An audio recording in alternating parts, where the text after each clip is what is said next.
Hi guys, I'm Warren Speed. This documentary is all about the paranormal in Great Britain, about UFOs and cryptids and hauntings. And the first place I visited was Featherstone Castle, which is near Hotwhistle, which is in the very centre of Great Britain. And the castle dates back about 1,000 years. It's been reported to be haunted for quite a while, but they've never had an actual ghost team in there before. They do have now. They've been there a couple of years, and well, I met them. I went along and met them, went a few times, and let's see what happened.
Hi guys. Hi Warren. I'm here at Featherstone Castle, which is near Hotwhistle in Northumberland, and come to meet these two guys, Graham and Ken, who run the what's your ghost team called? It's the Uncovered Paranormal team. And you're the only team who's ever been allowed in there to run investigations. We were the first team, and we're the only team what's allowed to work in this area. Yeah. And I was a couple of years ago when you started here. Be about 2.5 years ago, and then we had the break for the pandemic. Yeah. Yeah. So it's whatever we've got, it's working out just great. It really is. It's very, very haunted. Like. Yeah. Yeah. We'll have a look in the castle after this brief chat. Ken, can you tell us a little bit about the history of it, please? Yeah, sure. What you're seeing now is the exterior is the 18th century incarnation of the castle, but essentially there's been a settlement on this site for about 1100 years. Started off as a medieval manor house on this site, and then fortified farm buildings, and then in the 12th century they started to build the Peel Tower, and it's been the seat of the Featherstones, or the Featherstone Halfs, ever since then, till the last 150 years or so, when the lineage died out. And the Featherstones is kind of the reason why it's haunted, isn't it? With a Romeo and Juliet story. Yes, it is. It's Abigail. It's everybody knows it's Abigail's wedding. It was the 17th of January, 16th century. It was the 16th century. Yeah. She really loved one of the Ridleys. And that was another kind of rival family. Yeah, exactly. There's Ridley Hall just down there. Yeah. So she was in love with one of the Ridleys, but her father, Albany, he said, no way you're marrying a Ridley. So she got an arranged he got an arranged marriage with Blenkinsop Castle. Yeah. So he sort of forced his daughter to marry him.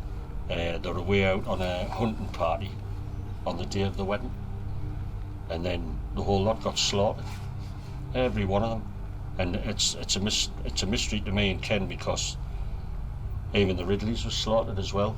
You know, I love her. Yeah. He was slaughtered as well. And what you got to remember is the place where you set up now.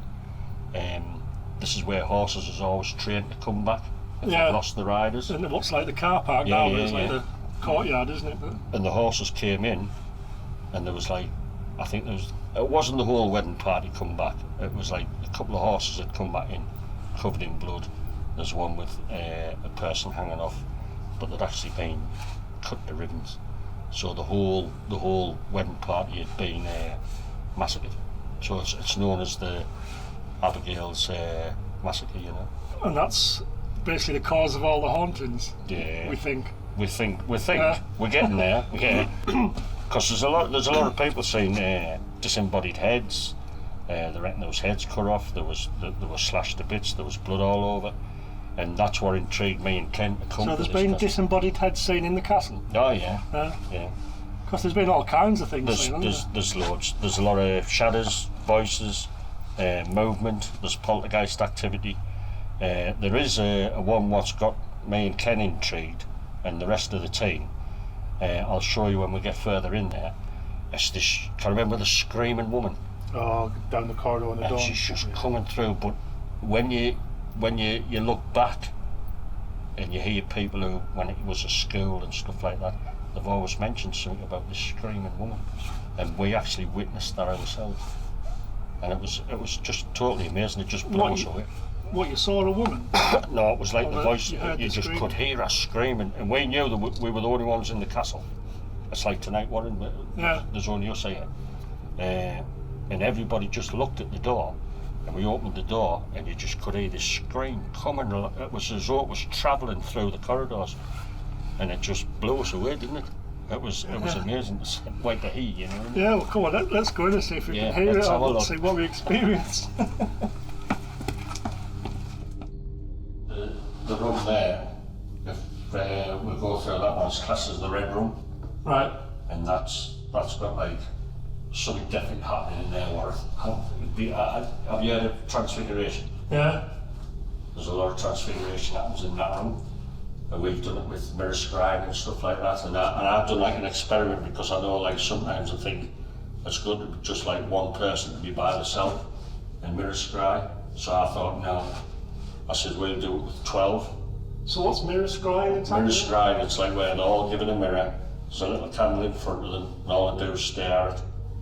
And then it's like the spirit comes through your face, and it's like yourself, you could sit there and all your features would change and everything, so your face turns into the spirit what's there. So we tried it with 12 people, and out of the 12, there was 6 of them just freaked out. And what they were given, the description of themselves, it's stuff what we've seen, spirit-wise. And then there was one where there's a woman, she just, her eyes sunk in, but she ended up getting a beard.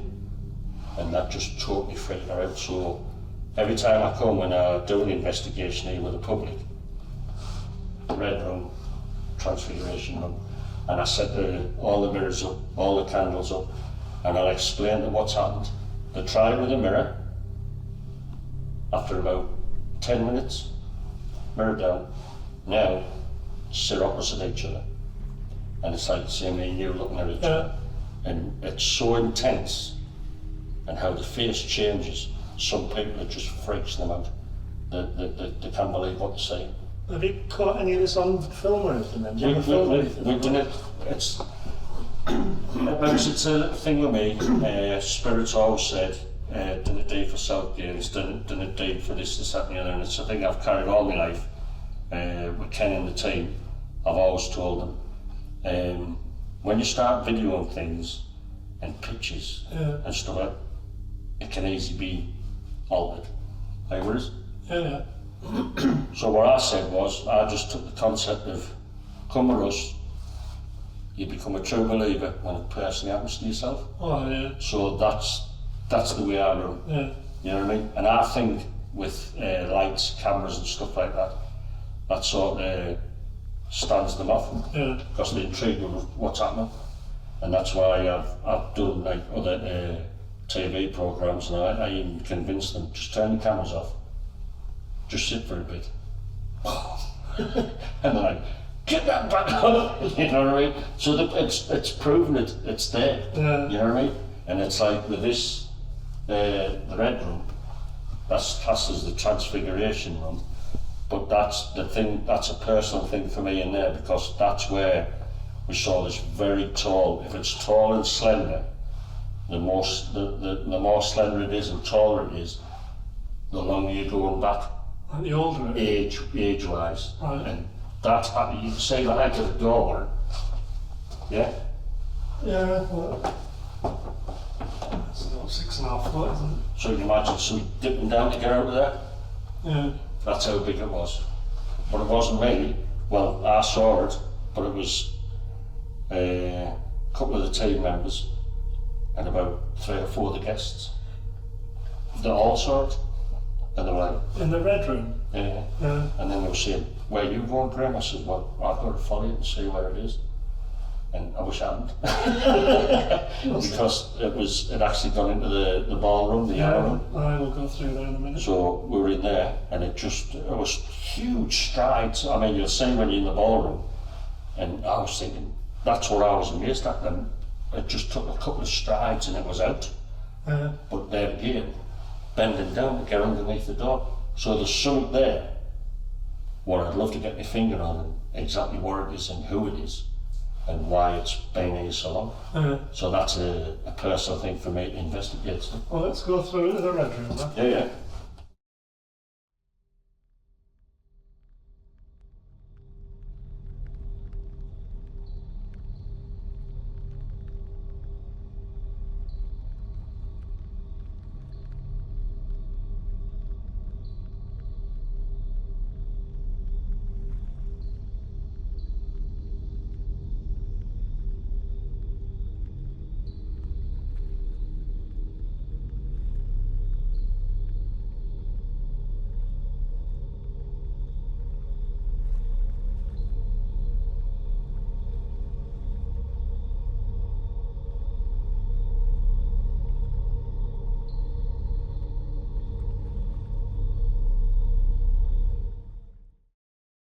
So this is the chair that people get thrown out of. Yeah, it is.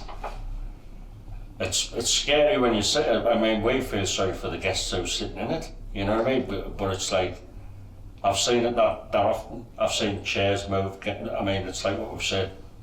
You see a chair come out, but the ultimate thing is, while everybody's watching, if you're that clever, intelligent, can you pull the chair back in? And I've seen it pull it. But it's just something about this chair, because what happens is when you come in here, there's like a sequence what happens. It's like this female, she's still here, and she's just like watching, but you get like, it comes from there, comes through, and then you get something from this side comes in, and a lot of it's associated with beady grey, and I'm talking the whole floor lifts and down, and this is why you've got about 10 or 15 people in here. And all of the whole floor's heaving, and the people's like, they can't believe what's happening. But this chair, for some reason, whoever's sitting in it, when's the activity's up and it's built and it's aware, it's this chair. It's been pulled round while somebody's been on it, tipped over with a girl in it, and then we were talking just like we are now, and then the bloke said, I'll have a go, I'll sit in there. All the lights out, just sitting talking, the next thing, he's gone.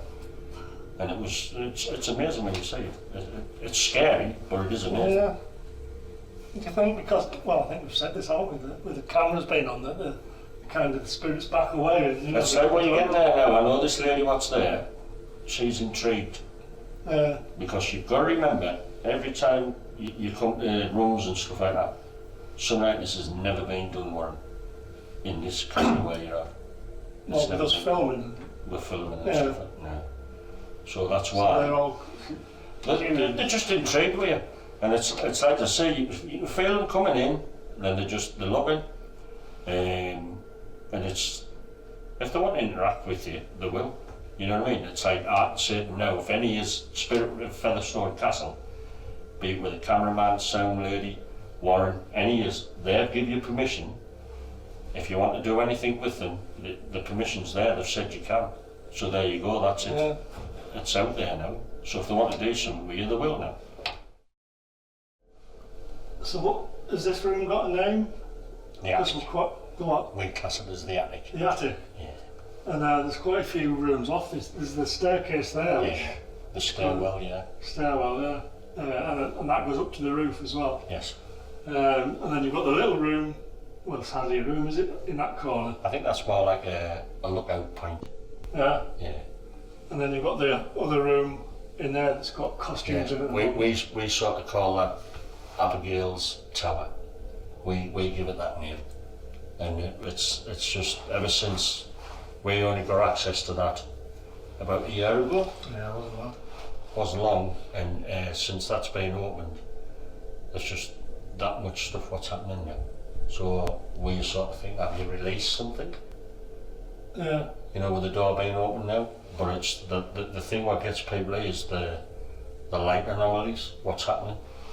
And honestly, it's like car lights, they're massive, but you see them coming across the wall, you see them going down the stairs. Yeah. And these are huge lights. And people saying, oh, it's got to be a car. I'm thinking, from where? Yeah. Where are you going to get car lights from? That's how bright it is and how strong they are. And it's fascinating when you see it. And the room at the back, that's the one where we got, it was just, all you could see, it was just black mass. And you could see it creeping out across the floor. And that's, to me, I think that's like a bunch of bad energy what's hanging about. Yeah. And that's what when you're seeing something like that, that's when you've got to be careful, because if that gets into somebody, then you've got problems, you know what I mean? Well, like it can attach itself to you. Yeah. So there's times where I've said cut and we're away. Yeah. And we've gone. Because you don't like it, do you, Ken? No, it stems from a time when I think we were doing a team-only investigation, and we were drawn to the spirit in the lookout, and it was reaching out and it was scratching the wall, it was grabbing people. Yeah. And we were huddled around that door and we were like calling out to the spirit, but every fibre in my body there was just a lighting, and that was it. My body was just saying, like, Ken, you've had enough in here now, finished. And I was like, I'm aware. And the team were like, no, we're here to investigate. I was like, I'm finished, I'm done. Yeah. I'm just, you know, it was just, my whole body was just saying, out. Yeah, because you were in there, weren't you, Graham, when the door slammed and you couldn't get out? It's like a door where it's got to shut from the inside, and you can see it's not that big, because you've got that's to look tiny, there. isn't it? Yeah. So what I do is we've got a mirror in there, and sometimes we do mirror scrying in there, and it's basically to try and catch the image of whatever's in there, or in this section of the castle. That's the reason why that's in there. And I went in and I was putting the mirror in, and it's not much, and then the door just slammed. And me, at first I thought, very funny, I thought it was like the team. Yeah. And then I realised I was up here by myself, and there's nobody there, there's nobody out here, but it's like a snake off a gate. Yeah. And it just wouldn't open. It just as though the force was keeping it shut from the inside, pushing it shut. And I'd start thinking, and all I said was, keep calm. I says, please, I says, we're not gaining anything by this. I says, can you just let us out? And the door just went, and that was it. Yeah. And I was telling you that, and it was off. And then we had a girl in there, and she actually saw a figure in the mirror. And I've always learned, people, I says, when you're in a situation like that, never run. Never run. I says, it's a danger to yourself as well. I says, just, if you're not happy with it, just stand up and just walk away from it. I says, never run. Because you come out there like a greyhound. Once you... And like as I say, when we're on about the intelligent haunting, that's the table. What was lifted and through as Jill was passing through here, which the spirit said in the kitchen, that's what he was going to do. And that was, it was so fantastic for that to happen. Because you were doing a Ouija board downstairs, weren't you? In the kitchen, yeah. And you're saying, basically, you know, prove that... A spirit come out of the board, and he says, oh, I know where Jill is. And it was Simon who was running that, and Simon says, well, where is she? She's in the attic now. And that's what it spelled out on the board, in attic. And he went, well, prove it, if she's in the attic. And he did say, scare her now. Did you hear that down on the stairs there? Did I what? Did you hear something on the stairs there? No. I did. I thought I did. Yeah. And then what happened is Jill, because you've been down the stairwell, Warren? Yeah. Jill come in with a guest, put him down the stairwell, and then in the kitchen downstairs it said, she's alone now. And Simon said, well, do it now then, and prove it. And Jill just got past this chair and this whole table just banged and rocked and buff, and she was off like a shot. And she comes screaming. She comes screaming down them stairs, wasn't she? But Simon could hear her screams, and Simon was sort of met, and I said, he goes, has something just frightened you? Yeah, get in. And we said, oh, what's happening? He says, it just told us that's what it was going to do, so it was a huge night. And it's what it's telling you is intelligent haunting. They're listening to what you're saying, and they will act on what you ask them. And it just blew me away. I just thought it was amazing. It'd be hard to beat that. Yeah. That's a high. That's a real high. That's a very high. Yeah.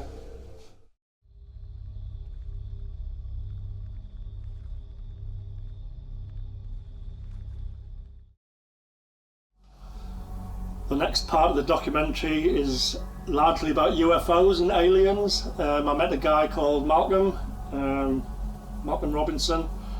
He was one of the UK's foremost UFO experts. We had a good chat about a lot of things. He's based near Bonnybridge, which is kind of a bit of a Falkirk triangle of a lot of sightings. He talked about some alien encounters around there that he's investigated a lot. He knows a lot about UFOs and aliens. He's done it for decades. And let's see what he had to say.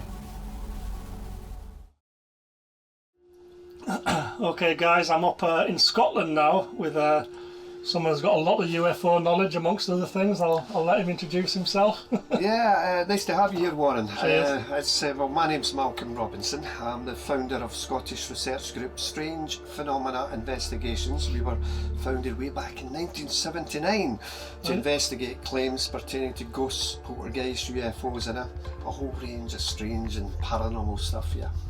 And we're not like where you actually live, where we are now in your UFO room. It's not far from Bonnybridge, which is like one of the UK's UFO hotspots, isn't it? Or it was not so long ago. Yeah, I mean, absolutely. Bonnybridge is known in UFO speak as a hotspot or a window area, and what that means effectively is an area in the planet that seems to attract a higher concentration of UFO reports than anywhere else. And it wasn't until 1992 I was listening to Central FM, a local radio station, and they had local councillor Billy Buchanan on the show, and he was talking about all these UFO reports, and I just knew that I had to become involved. So I contacted the station, and he says he was so glad that I was from a responsible body to help him, because he was elected to serve the people of Bonnybridge in any way, shape or form. Far did he think that it was going to be people saying UFOs, but he couldn't turn them away. He couldn't say go away because he was elected to serve them, so he had to take that on board. Yeah. And what kind of sightings were there? Because there was loads. And it was in the 90s. There was hundreds, wasn't there? Yeah, that's correct. Over from probably 1992 till present day, but certainly from 1992 to 1999, there were over 300 to 400 sightings. The newspapers and media put an extra zero on that, you know, and I don't like that at all. But it's fair to say that I was working in the Bonnybridge area 10 years before 1992. 1982 I was working in UFO sightings in that area. So it does go back even further. Right. But the sightings in Bonnybridge basically comprise of a whole range of different shapes. You know, you had your classic flying saucer shape, you know, like two soup plates joined rim to rim. You had balls of light which just descend from the sky and go back up again, red, blue, green, white, all these different colours. You had the cigar-shaped objects moving silently and slowly across the skies. And also, latterly, you've had the triangular-shaped objects. It's fair to say that the people in Bonnybridge and surrounding areas do know, they're aware that they're on a flight path to Cumbernauld Airport, Glasgow and Edinburgh, so they know air traffic's in the sky. These are totally different. Totally different. There isn't any kind of military bases around in the area, is there? No, not really. There's none at all, and I mean that would be with any given sighting one. What we do is, first of all, we check with the police to see if any members of the public have phoned in and they've saw it as well. We check with the local airports, the national airports, to see if there were any air activity in the given area. we checked with the Ministry of Defence, we checked with local flying clubs. So, you know, basically we're dotting the I's and crossing the T's with any given sighting. And it's fair to say that the vast majority of UFO reports can be explained. It's just a small 5% that can't. And also, there's the A70 sighting, wasn't there? And how far away was that? I mean, that was in the Falkirk Triangle, so to speak, wasn't it? Yes, I mean, they call it the Falkirk Triangle, but I'm more concerned, but I would more say it was the Central Belt, although it does have this name, Falkirk Triangle. Yeah, the A70 case, that was another baffling case as well, and it happened in 1992. Two men from Edinburgh jumped in their car and were driving to a small village called Tarbrax in West Lothian. So as they left Edinburgh... just how far was that from Bonnybridge? It's probably a good maybe 10-15 miles or so. So it's not far, you know, and it's the same kind of year when they all, yeah, so it's yes, linked, isn't it? Absolutely. And as they left the built-up city of Edinburgh and they left behind the big tenement buildings, they were going out to farmland. So it was just farmland on either side of the road. And they passed the Harper Reservoir, and again it's fair to say these men had no interest in UFOs, but heard about it like everybody else. And as they're driving down the A70, they approached a blind bend, and Colin, who was in the passenger seat, said to Gary, who was driving, "What's that? What is that?" And they looked through the windscreen of the car and they saw this two-tiered jet black shiny object, totally devoid of wings, hovering silently about 30-40 feet above the surface of the road. They knew straight away this wasn't an aircraft or a helicopter of any description. And if you can imagine, my hand here is a UFO, this is a car, and as the car was directly underneath this hovering object, this object emitted a heavy silver shimmering curtain. Heavy silver snowflakes just descended and hit the roof of the car, and as it did so, both men were enveloped in total and inky blackness. They couldn't see their hands in front of their face, they couldn't see the dashboard of the car, they couldn't see each other. Are we dead? They're thinking, have we crashed? Have we died? Seconds later, we don't truly know how long, but they presume seconds later, they regained their sight, but the car was on the other side of the road. They had to pull the steering wheel back and get it onto their side of the road. And at that point, they just screamed to their destination of Tarbrax. They knocked on the occupant's door, and the lady says, "What time do you call this? You're an hour and a half late, guys. Where have you been?" The journey warrant should only have taken 30 minutes, 35 minutes tops. An hour and a half over that. They proceeded to tell occupants of the house of this strange craft that they saw. And that night, and subsequent nights thereafter, they had these strange dreams of these small grey creatures coming into their dream world. They call them the Greys. Roughly 3.5 to 4 feet tall, pear-shaped heads, black inky almond-shaped eyes, bluey grey translucent skin, and then they found scars on their body that previously were not there. We all know our bodies, we're in the shower, we know what's what. Where did that come from? Fresh scars. Gary didn't know what to do. Who do you tell? Do you talk to the police? Who do you go to? So he decided to go to his local library, and he went to the kind of UFO and paranormal section. He picked out a book. It had my address. He contacted me. I listened to what the guys had to say, and then I said, "Guys, do you want to go under hypnotic regression just to see if perhaps something else may have transpired that night?" He says, "Malcolm, we'll try anything. Even our wives don't believe us. Our workmates make fun of us. We need to try. We need to know what's going on, you know." So we used a qualified hypnotherapist. Very, very briefly, Warren, because it is a big story. We took them back to that August night. And as the car was underneath this object and the glittering, shimmering effect hit it, they saw these grey creatures coming towards the car. They were taken presumably on board this craft. Gary was stripped naked. He was lying on this flat raised table. He couldn't move a muscle, he could only move his eyes. And he said to me, he says, "Mark, I desperately want to punch one of these guys. You know, he can handle himself, Gary." I couldn't move, I could not move, I could only move my eyes. And he saw this like a can-shaped device. It was about 2.5 feet tall, come up from the floor, and then this lever kind of thing moved up and it went round his head. two grey creatures were at the foot of the bed as well, or this table, and one of them had like a pendulum device moving up and down his body. He also claims, he says, Malcolm, he started to tell me something, but then he retracted it. I said, no, tell me. Anything you'd say is important. What he said was this. He says, I looked to my left, down on the floor was a naked female. She had her knees up under her chin, and she had her arms around her knees, and she just gently turned and looked at me, and tears were running down her face, and she says, Malcolm, I'll always remember that forlorn face. And that was a human female. It was, that's the thing, it was, yeah. Colin found himself encased in this glass or perspex chamber. He was naked and he was strapped down, and he says he could only move his eyes.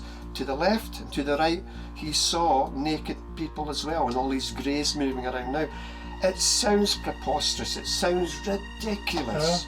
But it's consistent. It's consistent with tales coming from Europe and the rest of the world. And today it stands the test of time as one of Scotland's biggest UFO, certainly abduction events, you know. And I'm convinced totally of the sincerity, of the honesty of these two people. Skeptics have put forward that they were on drugs, they were on this, they were on that. That's fine. We need the other side of the coin, of course we do. But in my heart, I know these guys were telling the truth, and they still are looking for answers. Yeah. And what about the case about Bob Taylor? That's a well-known. Yes, the Robert Taylor case is probably one of the biggest cases that I dealt with in my early career getting involved in this subject. It transpired on the morning of November the 9th, 1979. And forestry worker Robert Taylor was employed by the Livingston Development Corporation in the forestry department. Again, like most people, he had no interest in UFOs whatsoever. In point of fact, he was a war hero. He actually was in a tank regiment that liberated Bergen-Belsen during the Second World War. But on the morning of November the 9th, 1979, he alighted from his pickup truck at the edge of the forest. He was accompanied down this forestry path by his Irish red setter dog, Lara, and as they walked down this forestry path, the path opened up into a clearing in the forest, and he couldn't believe what he was looking at, because about 40 yards away from him was this large dome-shaped craft with a flange going around its perimeter, and these cross-like projections sticking up from the flange. And he's looking at this. He couldn't believe what he's looking at. He's been doing this job for days and weeks and months and years, and suddenly he's looking at something like this. Yeah. He says to me in conversation when we interviewed him, he says, Malcolm, then parts of it seemed to disappear. And then you would see the young trees in the background, then the craft would solidify again and desolidify. His dog was barking furiously beside him. And as if the scenario couldn't get any more strange, it did, because suddenly what resembled two Second World War sea mines, those bobbing mines you got in the North Atlantic, descended from beneath this hovering object and impacted on the grass and started rolling across the grass towards him. You can imagine he's absolutely shocked, he's terrified. These things are coming towards him and he's like this. Then they extended these rod-like projections and forcibly grabbed him at the hips and pulled him very, very forcibly towards this large hovering object. At that point he says to me, he says, Malcolm, there's a horrible burning smell pervading the whole area, like burning brake linings, as if you had pressed your foot on the brake, and the smell coming through the footwell just grabs you. And there was a swishing sound as well, and then bang, he lost consciousness.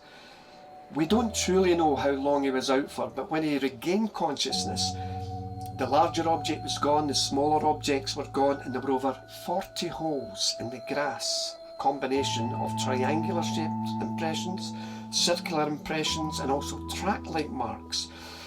And he had a nasty graze under his chin, he had a nasty graze on his head, his trousers were ripped, and his jersey was all muddy. And he went back to his pickup truck to radio base, but he couldn't speak. He somehow lost his voice as well. Then he managed to reverse into a small ditch, the back wheels of the truck's spinning about, he couldn't get out. So he staggered back to his home in Deans, it's a small village near Livingston. And when his wife saw him, she went, "What's happened to you?" He said, I've been attacked. And she says, attacked by who? By what? And he said the famous words, and I've got to say it as it is, Warren, he says, I've been attacked by a spaceship. She says, come in, there are no such things as a spaceship, come in. And then she says, wait a minute, I know my husband. He wouldn't make up a story like that. So she phoned the local doctor, a local GP. He attended the family dwelling, and Bob's heart was racing, obviously. He saw the greys under his chin and on his forehead. And he says, look, I'm going to ask you to go to Bangor Hospital, which he did. And Bob waited, and he waited 2 hours. He wasn't seen, so he discharged himself. By that time, Bob's boss attended the family home. Bob was back by this time, and both men went up to the forest, and Bob says to his boss, he says, look, there's the marks there. And he went, yeah, they certainly are. The police became involved, Warren, and the reason the police became involved was because this was an assault by person or persons unknown, and the police had to become involved. They fenced off the area. I've interviewed a number of the police officers myself. Thankfully, one of them knew Robert very well, and he says, Malcolm, he would never make up a story like that. He goes down, he plays bowls, he drinks in the club, he keeps himself to himself, and he wouldn't make this up. And it stands the test of time for me as one of the most amazing sightings in Scotland in this Falkirk Triangle. And a few years ago we got signage placed in the woods because people were coming from all over the world to these woods and they couldn't find it. So thankfully, with the help of West Lothian Council, we've got signage, just like the signage in Rendlesham Forest in England, to point the way, so to speak, to where this area happened. It's heavily overgrown now. The trees were small in 1979, they're grown up and they're encroaching in the area, but it's totally changed from what it was back in the day. So again, like you said, that was in the Falkirk Triangle, so all three that you've spoke about were in the Falkirk Triangle. Why? So after we'd spoken to Malcolm about UFOs, me and Jamie, my cameraman, went to Rendlesham Forest in Britain, in England, and we were there on the hottest day of the year ever in England. It was boiling hot. And Rendlesham Forest is one of the well-known places for UFO sighting in England, around the world really, to be honest. The US military had a strange encounter, and it's quite a well-documented case. So let's pop along, see what me and Jamie found there. So we're here in Rendlesham Forest, which is kind of known as Britain's Roswell. Probably Britain's most famous UFO incident happened here. There's a UFO walk goes round. Let's read this out. It happened in Christmas 1980. It was the time of the sighting.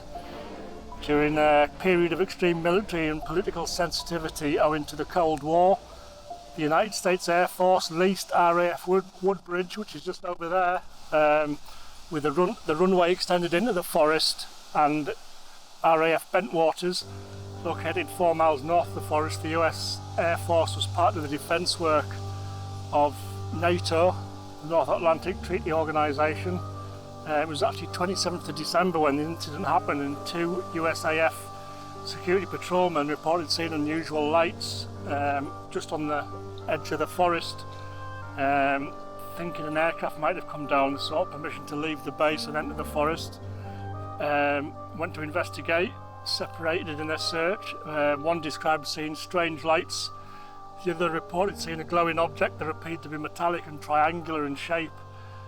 When he tried to get closer, the object reportedly retreated through the trees and disappeared.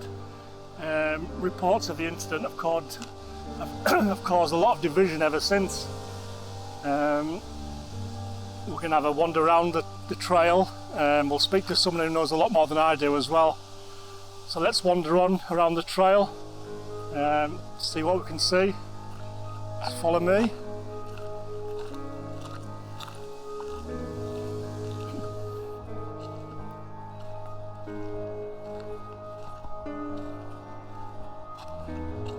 The only actual UFO experience I've had myself, I remember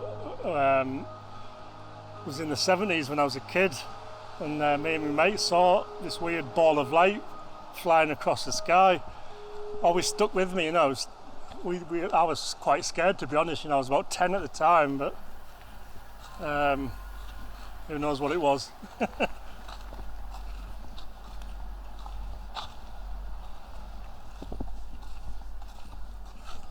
Obviously there are a lot of UFO alleged sightings during the day. I suppose in the night, that's when you hear, you know, you read about them a lot more, but probably more difficult to see in the day. But there's that many different types of UFOs, or UAPs.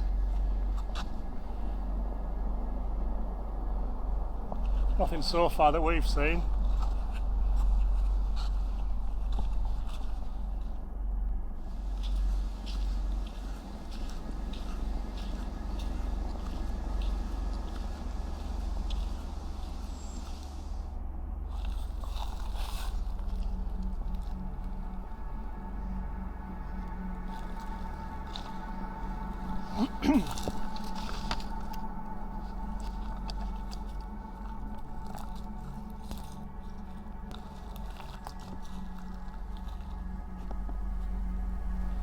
Interesting.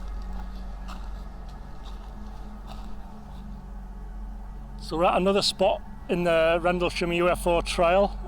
Over here we've got a recreation of what the two United States Air Force servicemen, Jim Penniston and John Burroughs, saw. Supposed to have landed. The next day when they went to investigate further, there was 3 depressions found in the ground, and the radiation levels were a lot higher than normal. So who knows what happened that night.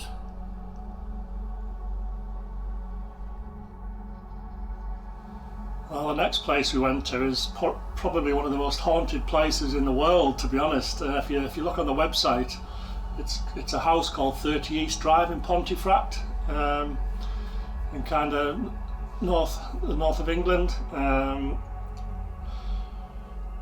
There's so many stories, so many things being seen there. Look on the website, 30 East Drive, I think .com, I think it is. But so many people, because you can go there and visit now. The house was bought by a guy called Bill Bungay a good few years ago. The original family who moved there, the Pritchards, in the 1960s.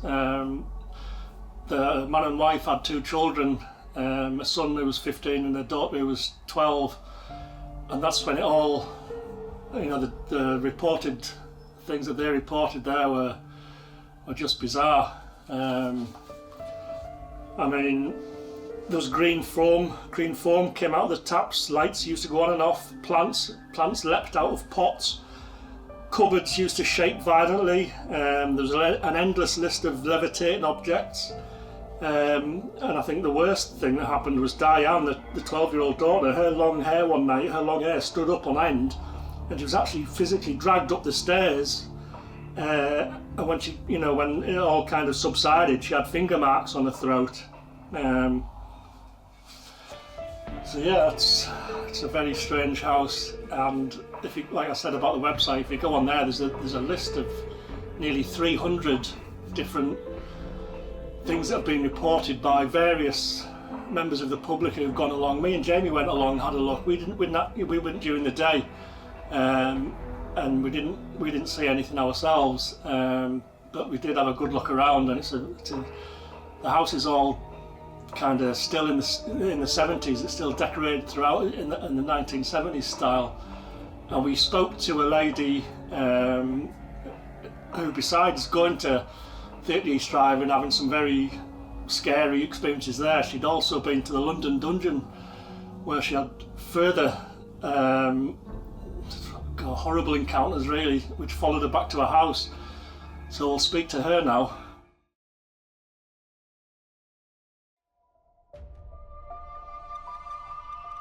I mean, some of the things that are listed on the website, there's objects appearing out of thin air, TV going on and off, the lights going on and off, dolls changing position, shadowy figures often seen, growls, laughter, coughing, whispers heard, lots of orbs. On one occasion, in one of the rooms, there's a single bed that was found to be broken to pieces one morning, apparently by the I think it's called the Black Monk who haunts the place. I think the Pritchards referred to him as Fred to try and, I don't know, make him more human. Guests have had their hair pulled, they've been prodded and poked, there's been freezing blasts of air, guests have even been scratched. Yeah, so have a look on the website, unbelievable amount of things. And like I said, you can go and visit the house as well if you want to experience it all for yourself. So I'm here with Alexa Destrange, who actually stayed overnight at 30 East Drive. Did you know much about the house beforehand? Yeah, I'd been watching like Ghost Adventures and Paranormal Lockdown for like years, and when they went to the house Pontefract, all I could think about was going. Yeah. And that was kind of like, we'd done a few sort of like overnights at different places, and I had been put off at one of them about 4 years ago, and I stopped doing them completely. And then one of my friends was like, oh, for our birthday, why don't we go to the Black Monk house at Pontefract? And I'm like, okay, that's fine. But I kind of had a really bad feeling about it, to be honest, because I've had such a bad experience with doing these things before. What bad experiences have you had before? Horrendous. So I went to the London Tombs. It must have been in around 2018 or 17 even.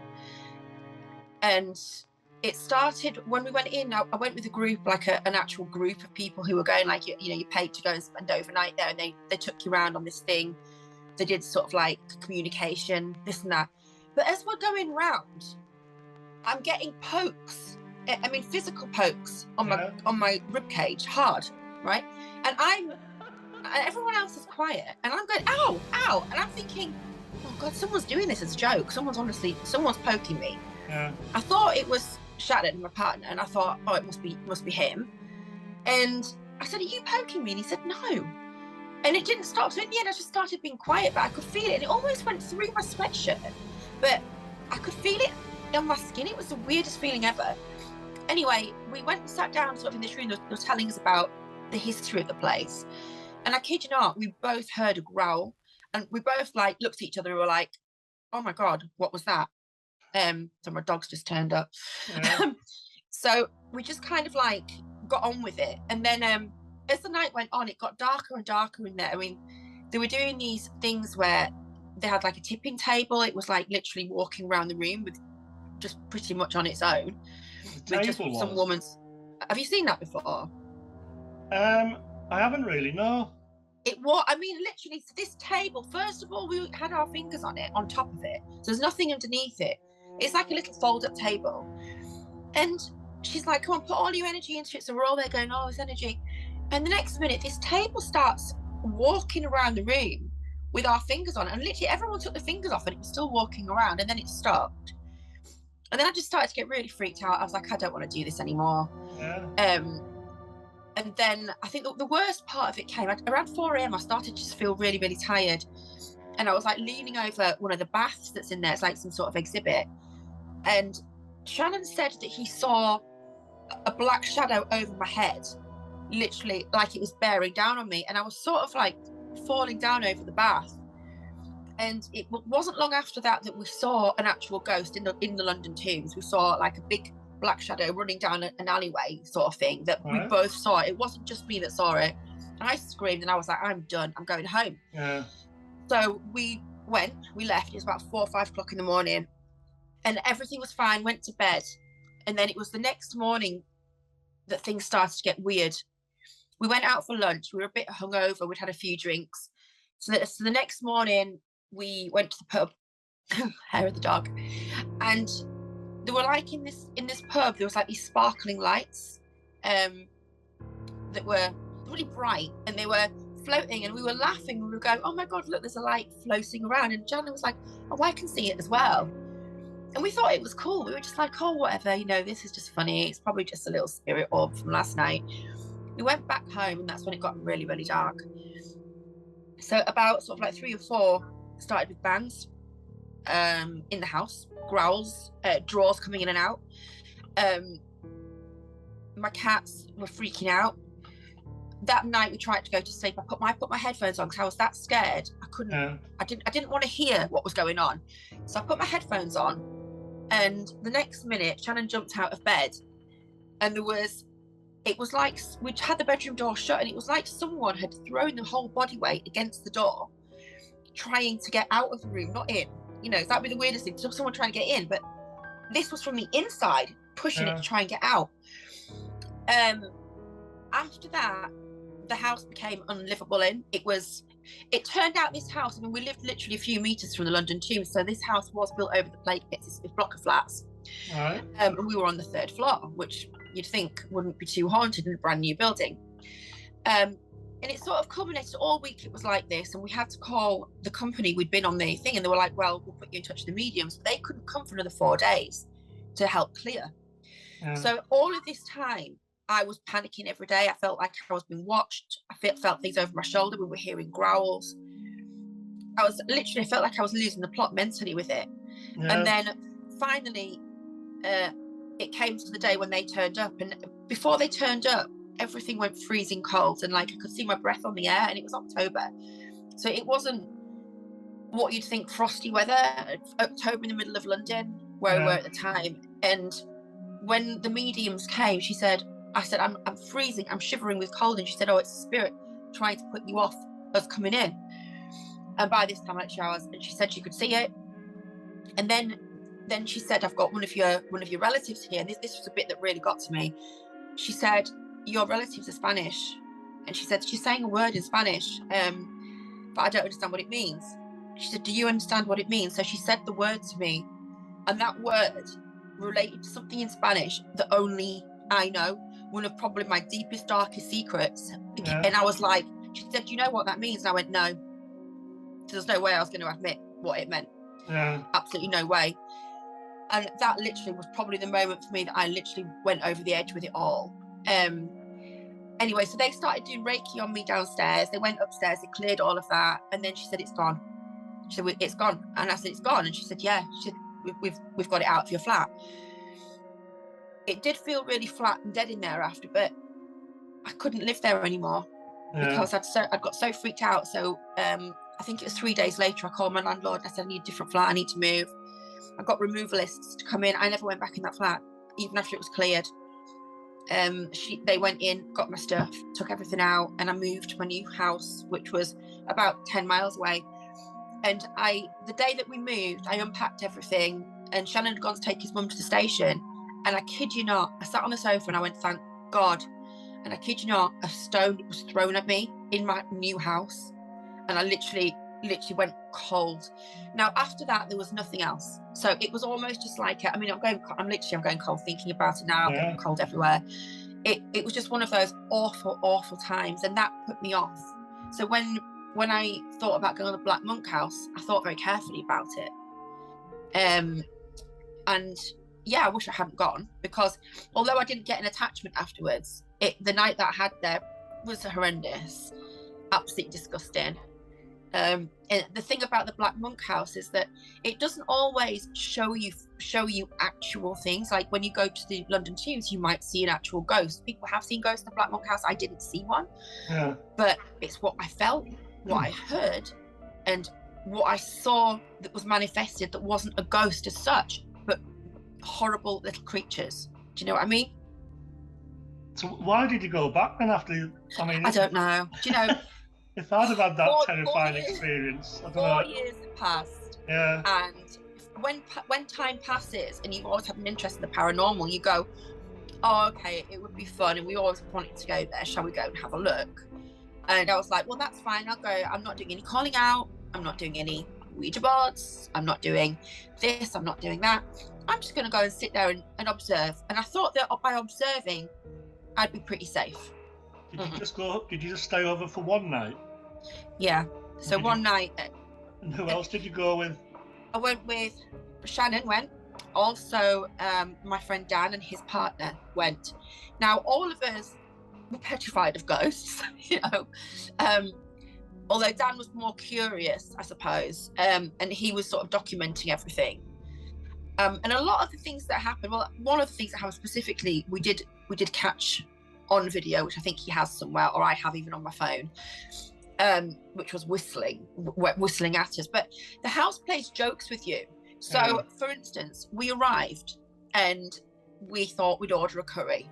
Yeah, you're not allowed any alcohol in the house, so we weren't drinking or anything. But we thought we'll order an Indian. So we were sat there waiting for the Indian, and we thought, while we're waiting, let's just do some, asking for knocks, this and that, like you do. Is anyone there? Can you give us a knock? Anyway, there was nothing for about 5 minutes. We carry on chattering away, and then all of a sudden, there's the biggest hammering on a door that you've ever heard, and we went and Chana went, "It's the Indian at the door." Now, when I went to the door to answer the door, he said that he'd been knocking for ages, but we'd not heard it, even though we were only a few feet away from the door, so it didn't make any sense. Yeah. It's almost like when you're in that house, 30 East Drive, you're in a cocoon of something in another world, honestly. Yeah. And when I asked the Indian man, "Were you hammering the door just now?" He went, "No, I just gave it another couple of knocks." So we were like, "Well, that's weird," because we heard bang, bang, bang, bang, bang, bang, bang, I was like, oh my God. So we all ate our food, and as we were eating our food in the other room, we could hear things moving, and we kept looking at each other and going, "Oh, what was that?" So we cleared up our dinner, cleared everything away, put everything in the bin that we hadn't eaten, and then we started sort of like wandering around the house, which seemed quite calm. We were scared, but there was nothing for a couple of hours. I think it was around 11 o'clock. I went for a wee, and Shannon came with me because I was so scared to go by myself. And I heard, and the toilet is next to that closet. The what's it called? The coal scuttle or whatever it is. No, the little I mean? coal shed thing. Yeah. I've been in. Yeah. We went during the toilet, day. And... so you'll know the loo is next door to that. Yeah. Do you remember that? Yeah. So I went to the loo, and I heard someone go, like that, and I just was like, "Who was that?" And Dan and his partner were in the kitchen, so quite a significant amount of space away, but it sounded like, sorry, I heard a bang that actually scared me. I'm giving myself the heebie-jeebies. Do you know, I don't like talking about it, because literally I feel sometimes that the energy that you create by talking about it actually brings it all back. I'm not even joking. Yeah, I find that things are really weird today. And I heard that sort of moan, and it seemed to come from that room, from the coal scuttle next to the toilet. So we kind of like, oh my God. So we went out with that, and then we started doing this thing upstairs where we were sort of talking, and then someone said, I can't remember who it was, "Oh, did you hear that whistle? Like someone whistling for a dog?" And I went, "No, I didn't hear it," but I was like, "Oh, if anyone's there, why didn't you whistle?" So I whistled, and then up the stairs came this whistle back at us, and we literally just went, because they'd actually physically whistled back at us. And then I was like, oh no, I'm literally, at this point, I'm literally over it all. And then, so me and my friend, the girl, we were there, we decided that we were tired, and all of a sudden we just felt so drained. I didn't want to do it anymore. So I said, let's just, their name's Kelly. We just went, so let's go to bed upstairs in that room, the bedroom where the double bed is. Yeah. We let the boys do some stuff, but for some reason, all I wanted to do was turn off the light. And I'm like, I want to turn off the light. And before we wouldn't even go upstairs by ourselves. So all of a sudden, the house is trying to segregate you. It's trying to put you in positions where you're vulnerable in the dark, which seems to like you in the dark. It likes you away from your groups. And it gets worse for segregation as well. So, and this house is freezing cold. It's middle of winter. We didn't have, I don't think there's any heating on. I can't really remember, but it was cold in there. And then the boys did some sort of like stuff upstairs. We've got loads of orbs on camera, blah, blah, blah. And then we were all didn't want to really split up. So we thought, right, we're all going to lay on that double bed upstairs. So 4 of us, like sardines, literally, it was ridiculous, honestly, laid like that. And I keep insisting, I want the light off. So the light goes off, and then all of a sudden they all fall asleep. I'm wide awake and burning up. I'm burning up so bad that all I want to do is leave all of them, and I wanted to go into that room where the single bed is, you know, where the poltergeist is that broke the bed. I wanted to go in there and lay on that bed by myself. But something inside me was saying, no, you don't. No, you don't. Don't do that. Don't do that. But my body's going, I just want to get out. I want to get out. I think I felt like hot and claustrophobic. And that's when I looked at the wall. So opposite the bed, in the corner, there were these, like black, I can only describe them as black spider crab-like creatures, maybe about this big. Yeah. And they were all crawling up the wall. And honestly, I felt like I was hallucinating. Like I was like, that's not real. That's not real. But I'm like, I can't look. Literally. So I was like closing my eyes. I'll have another look and just see if they're still there. And they were. And that's when I woke Shannon up and said, Shannon, I can't sleep in this room anymore. Let's go downstairs. So we went downstairs, and I think we managed to sleep for about an hour ame, and it got to about 6 a.m, I think. And we're like, right, that's it. Let's make a cup of tea. Hopefully the night's over. I've got a massive fear of spiders, and I'm kind of pretty sure that's why it showed me the crab-like spiders on the wall.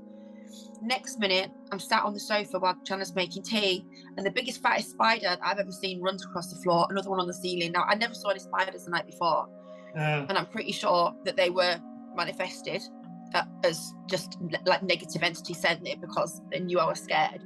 So I put my feet up on the sofa, wrapped myself up in my coat, and then we started hearing wallpaper being ripped off the walls.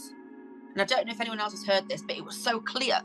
It was like literally like someone's next to you getting a whole load of wallpaper going down the wall. And I'm like, and Shannon could hear it, I could hear it. The other two were fast asleep on the bed upstairs, and all we could hear was someone walking around the bed, even though the bed is next to the wall. I could hear someone circling, and I thought, I'm going cold again. I thought, Dan and Kelly are up, right? And we thought they were coming down, but no, they weren't. They were still in bed, so something was walking around them while something was ripping wallpaper off next to us. Finally, they woke up, and honestly, I've never been so desperate to get out of anywhere in my entire life. And we said we'd never go back, and we haven't yet. And I've got no intention of going back. Did you tell me earlier that something had followed you home as well after each drive? Or was that?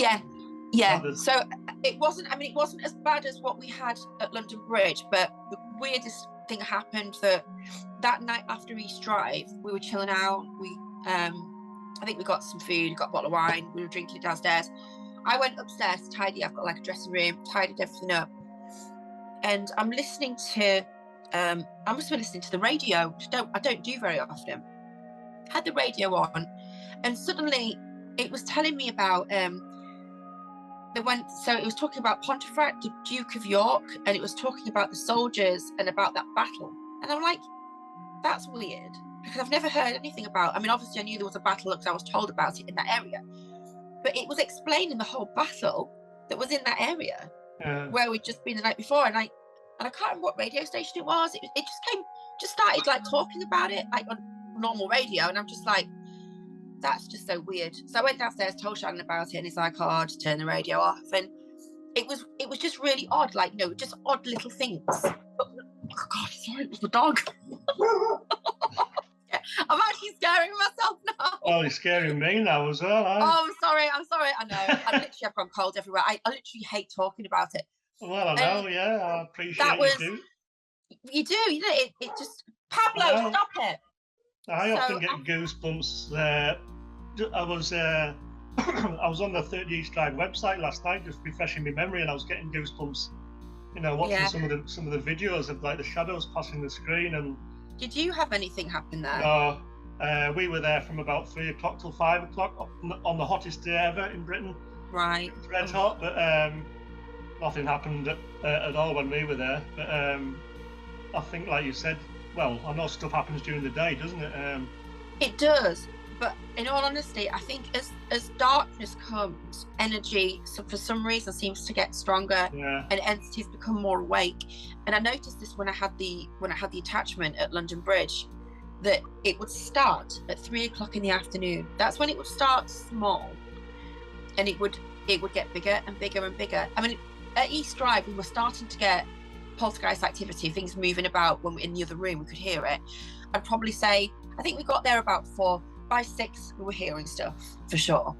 By 8, it was getting very scary in there. By 10 o'clock, it was almost unbearable. I mean, it was just, but some people don't feel anything, and some people don't feel anything. But both me and Shannon are both very sensitive. My grandmother was a psychic medium, so I had to have, on that first attachment, I had to have my third eye shut down a little bit because I wasn't coping. I was seeing things right, left, and centre, and it's a weird thing. I think if you are sensitive, you are open to a lot more, and also if you're scared, being scared gives energy to entities, so they feed off it.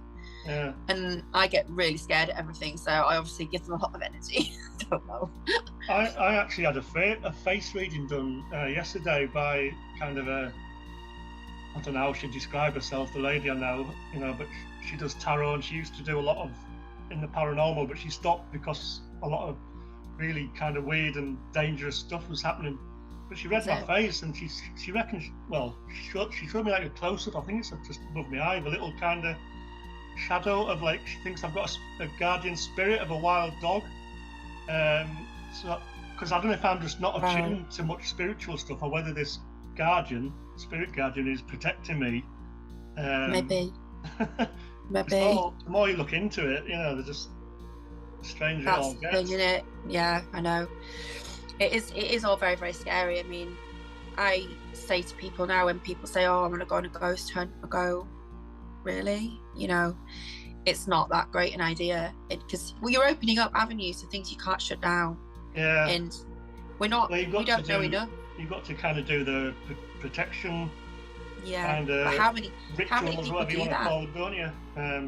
So many people don't, and if you think about when we were kids, we would do things like, let's do a Ouija board, and we didn't. You open yourself up and you don't realise. Yeah. But it's all very, very dangerous, unless you're with people who understand and know how to protect. But even so, you can protect yourself all you want. It doesn't. I did a protection protection, whatever it's ritual before I went down to London Tombs. I still got an attachment. Well, it's like in 30 East Drive, they did exorcisms, didn't they, and everything, and Fred the poltergeist was just laughing them off, and Anyway, Alexa, that's brilliant. Okay. Really appreciate your time, and you're welcome. I hope you don't have any more bother. No, I won't have, because I'm not doing it anymore, so that's it. Yeah, but like you say, even talking about it, you might need to do a protection thing now. I've got, I've got sage. So what I'll do is I'll go around my sage stick, give it a little bit of a spruce over, and I've got little crystals as well. So hopefully no one will come in. But yeah, Fred's definitely not welcome in my house. Yeah. Sure. All right then. Well, thanks very much. Thank you. Cheers. You're welcome. Now, Cannock Chase Forest and the area around it in Staffordshire in England is quite well known for lots of weird goings-ons, lots of weird things being cited by lots of different people. We spoke to a guy called Peter Moore, who's been investigating the paranormal for over 20 years. He knows quite a lot about Cannock Chase. He's experienced quite a lot of other strange things, spectres, etc., in various parts of the Midlands in England. So let's see what he had to say. Hi guys, I'm here with Peter Moore, you've been investigating the paranormal for over 20 years, is that right? Yeah. Well, I've been reading into it and studying into the phenomena since I was 10, so I've 33 years now. Right. And did my first ghost investigation when I was 24, so literally just shy of 2 decades. Yeah. So we're going down to Cannock Chase after seeing you, so I know you've had quite a few experiences yourself, but can you tell us to start with about some of your experiences and some other well-known kind of stories about Cannock Chase Forest? Yeah.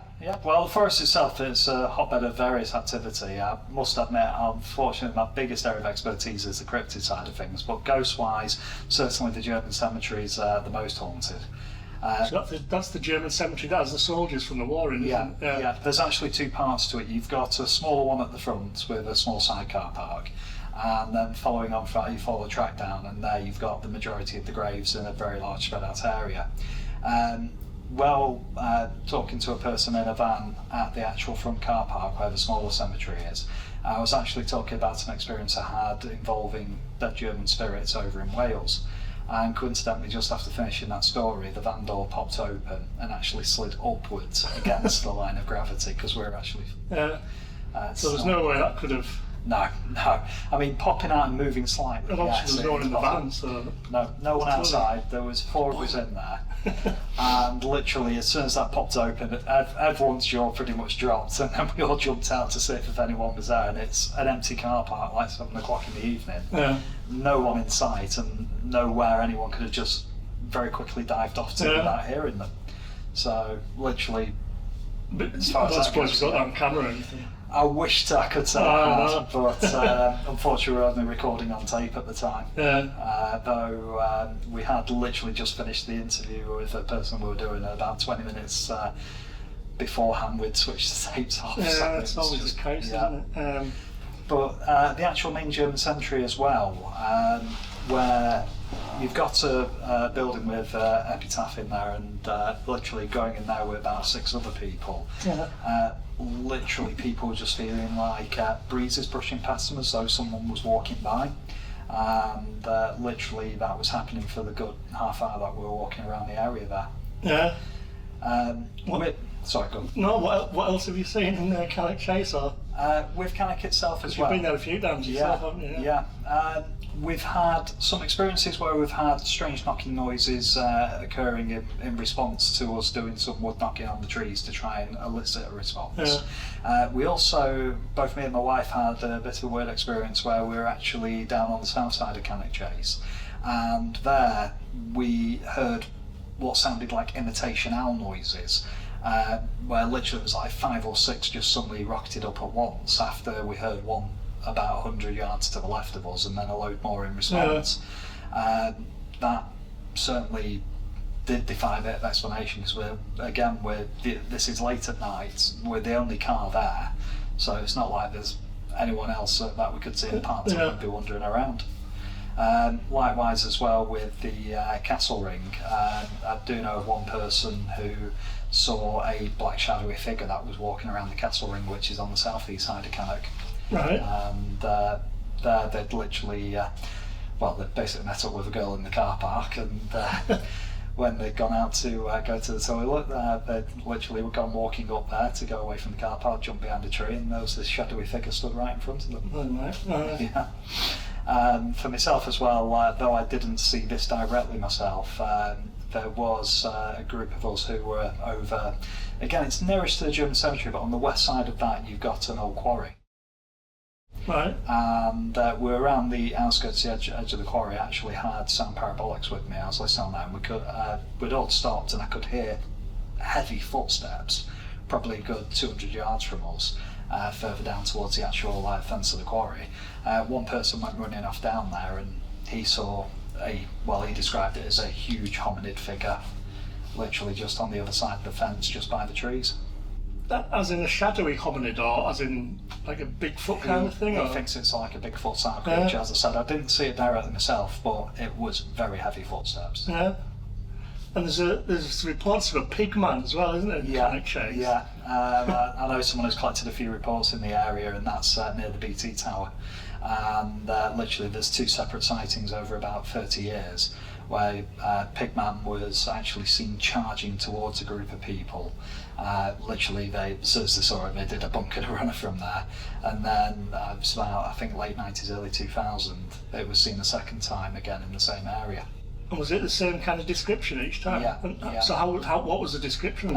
Basically, it was walking upright figure with a pig for a head. That's probably the best way I could describe it. Well, I thought that'd be the case, but I mean, could it have been someone in a mask? To be fair, I asked that same question myself, because with everything in the paranormal, you do have to try and find... Oh, you've got to try and debunk it. Debunk it, find plausible explanations if you can. Unfortunately, I wasn't there for the event, so I've not had a chance to interview the people, but... it's... So when did you say the first one was? In the 60s?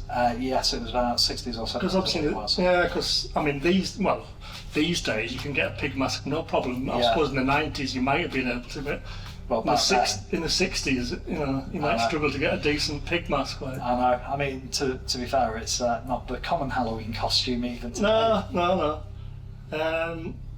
Is there any other Cannock Chase? With regards to the northern side of it on the Punch Bowl car park, they're gone there a couple of times with a few groups of people, and there's a path which stretches down, goes down around to where the weir is at the crossing point on the river. Right. And there I've had a few people in the same area just feeling like someone's stalking them, like there's someone about to try and chase you. We actually did try a little experiment the last time we were there, which was to, where this feeling started to come into place, was to get people just literally running about good 50, 60 yards to see if it would elicit a response. And though we didn't really get any physical phenomena or anything, the atmosphere certainly seemed to take on an extra edge.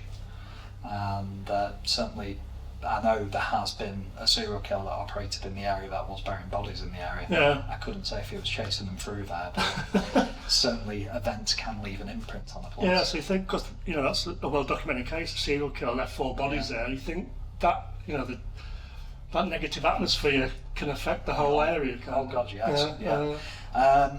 There was a place that I did an investigation at in St Helens, and this place. It was a security firm that was operating there, and literally they were the one business that had survived more than a few months for a very long time. People, even like a co-op opened up a shop there, sorry not co-op, a spa opened up a shop there, literally closed within a couple of weeks.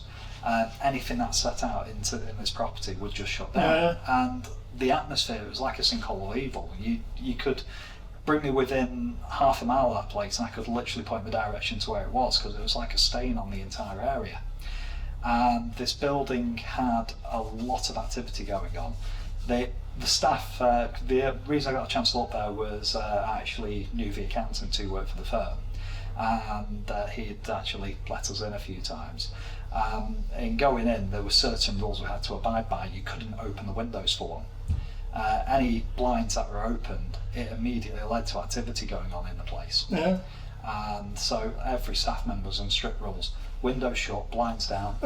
Yeah, you had to operate. Yeah, you had to operate by the lights or not at all. And where was that again? Sorry. This was St Helens. Yeah. All right. Yeah.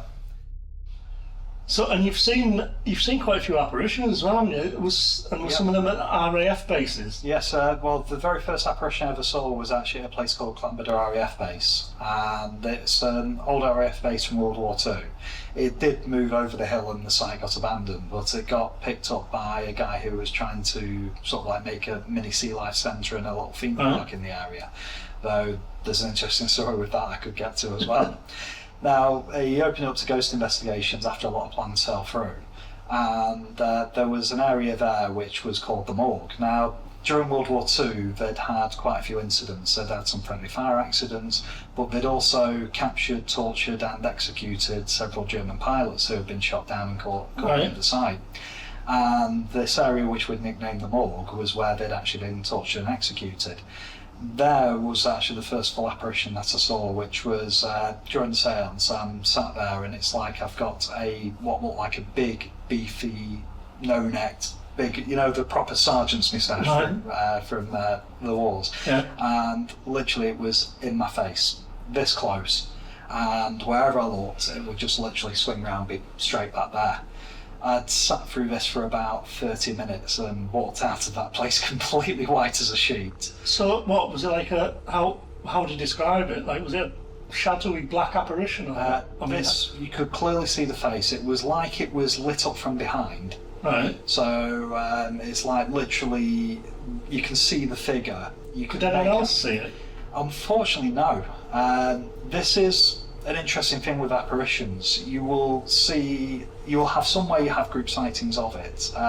Second apparition I actually saw, 6 of us saw it at once, but this literally was a black shadow silhouetted in a camera flash, and it was literally, people were taken away separately to describe it, and we all described it as this woman with like a very angular black dress on. But literally all that was a shadowed silhouette. So apparitions can, like, literally appear just to one person in a group? Yeah. Yeah. I've known a few people who've seen apparitions when I haven't, and I've also seen two where other people couldn't see it. One of them was at Mize Artro, another one where people couldn't see it was actually at Ruffin Castle. Where's that? Ruffin is in Wales. It's about an hour's drive from Wrexham way. Right. And what did you say there? There it was like a glowing white light which flowed down, and then face appeared, body appeared. At that point there I kind of looked and was like, can anyone else see this? And then it just vanished. But the thing that did creep me out a bit, because this was actually in the dungeons of the castle. Right. I did actually see a photograph of a person who had been held in the dungeons, basically before it was completely disused, and that was what I could closely say was the figure that I saw. Right. But that was after about 3-4 weeks of digging around online trying to find what I could on the history of the place. Yeah. So another thing you mentioned about Cannock Chase, there's been UFO sightings there as well? Yeah, I did actually interview a person who had seen some very unique sightings in Cannock Chase and also around Stoke as well. In Cannock, he actually was out there one night and he was playing around with a laser pen, and he actually could see a glowing white orb in the sky. He actually shot his laser pen at this and it actually started flashing in response to being hit by the laser pen. Right. But then as it seemed to be getting bigger, that's when literally his nerve kind of ran out a bit and he sort of legged it to the car and drove off as quickly as possible. Right. But this person also as well did see on a separate occasion when he was down the Cannock in the day, he'd gone wandering off into the undergrowth, and he actually took us out to this place, and it's basically a big wooded valley, and he actually saw a black orb rolling down the hill, down the valley. That, and also he saw one of the what people now mention as like tic-tac shaped UFOs. He actually did see one of them, and he has actually got part of that on camera. I was going to say, like, the same fella's seen 3 different things, you know. Yeah. Is he making it up, or if he's got a bit of evidence, then, you know. Yeah. To be fair, in interviewing him, there's some people I've interviewed, and as you start talking to them and start getting details and the way they come across, you certainly can tell they're kind of embellishing things a bit or just making up a story on the spot. But with this guy, it was very well rehearsed. I mean, to be fair, he was full of so many questions himself, because to him this was just stuff he could not figure out an answer for. So have many other people seen UFO kind of things around Cannock? There has been sighted kind of. I mean, to be fair, the one thing I would argue as a sceptical point of view, there is a military base near there, RAF base, and potentially because UFOs are often seen around military. Now, whether that's down to something having an interest in the RAF base, or something maybe we're test piloting technology not released as of yet. But like, I mean, all these different paranormal things. I mean, Cannock Chase is basically another hotspot, isn't it? For paranormal, you know, like Loch Ness was in our previous documentary, and you know. Well, to be fair, RAF bases are quite a common place. As I mentioned with Llanbedr, there's also. Where's that? Llanbedr's over in Wales. Right, another Wales one. Yeah, but also as well, there's experience out at a place called RAF Benton. This is over in Bridlington. Yeah. Now, again, this is a hotspot. There's people who have seen UFOs. There's even people who claim to have seen the UFOs landing. There's lights in the sea. People have seen a lot of ghostly apparitions. I myself have seen 2 big cats, and I'm talking about way high. That was witnessed with 3 other people there. We did catch some of that briefly on camera as well. I mean, big cats though, I mean, that's kind of, you know, that could be, you know, a puma, isn't that, you know? Yeah. People know about pumas. But to be fair, it's only recently they started admitting potentially there could be pumas, panthers and stuff in the country. Anyway. So going back to all this, the other place in Wales, the RAF place where there was all the UFO sightings. So were they seen? Where was that? RAF Benton. Yeah, in Bridlington. Sorry. And so were all these kind of, you know, the UFOs and the ghosts, were they seen by a number of people then? Yes, there's been multiple witness sightings over the years. Was there any photos or anything like that? I must admit, I don't know on that side. I've not gone doing the photographs. I do know that because the area is a popular fishing spot, so it's actually fishermen who have seen a lot of things down there. When I actually saw the big cat, so I was actually just there as a general investigation. There was actually basically the site itself had Satanistic activity done on the site, where they were doing some rituals in the tunnels underneath the RAF base. This was before they were filled in. And there certainly seems to be a very inhuman presence there that they've seems to have been caught up by them in that place. Now this was actually also trying to test ourselves and see if there was a way to get through the defences, so to speak, and certainly was following us up. Followed us all the way around from when we seemed to come up to it by the cliffs all the way back to the car park.